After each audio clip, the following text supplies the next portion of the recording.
Welcome to the Association of Pediatric Hematology Oncology Nurses Applicant tutorial.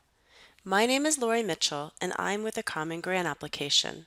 And this is going to be a brief video showing applicants how to use our site once their letter of intent has been approved and they can go on to apply for our grant. Currently you're looking at the dashboard. This is the page you land on after you log into your account. You're going to want to make sure you log into the same account you created and used to submit your letter of intent. When you log in, you're going to want to focus on one link, Start Invited Applications.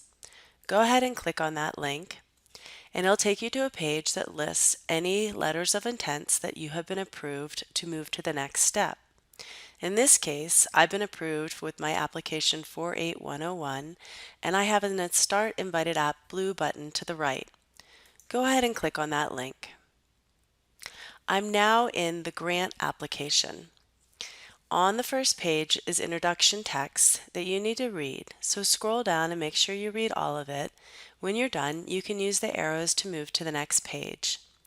Just like the letter of intent, you use the arrows to move forward and backwards, or you can jump ahead with the tabs on the left-hand side. These tabs are the different pages you need to go through in order to submit your application. Some fields will be pre-populated. This is because you filled them out in the letter of intent and they've been copied over to the grant application. If anything has changed, you can easily go into that field and change it. Then you're going to move to the summary data form, which has fields and text boxes. For example, this one allows 500 characters. As you type, you can see the character counts go down, letting you know how many characters you have left. Spaces are included in the character count. Some browsers allow you to grab the bottom right-hand corner and extend the boxes to make them bigger. You can write your answers in other programs such as Microsoft Word and cut and paste. Then you're going to move to the grant contact form. Then there is the abstract form, the proposal page, and the documents page. There is one document that you'll download, and then below you're going to upload other documents here. To upload a document, you just click on the upload button, browse your computer, click on the file, and click Save. The last page is the Preview Check Application page. You can always get to that by clicking this button on any other page. I have a big red Not Ready for Submission. Clearly, I did not fill out all the required fields or upload all the required documents. So there is a reason table below. For example, on the contact information page, my home address field is empty. I can click on the link here or here to go back to the page to correct it. Once everything is corrected, doesn't matter what page I'm on, I will have a green Submit Application button that will become a darker green that I can click on and submit my application. I will receive an application number on the screen. I will receive an email confirmation with the application number, and I can find a copy of my application under my Grants tab.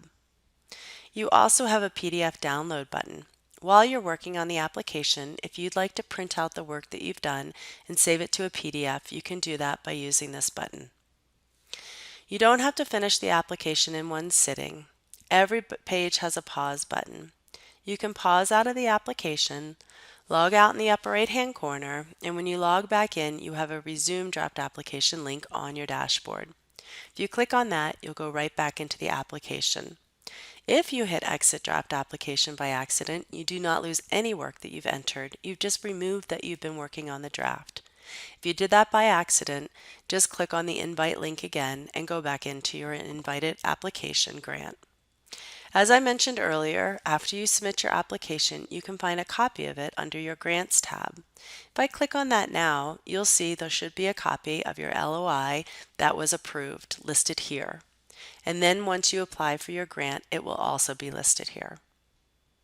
If you have any questions for the Common Grant application, please do not hesitate to contact us. Good luck with your application.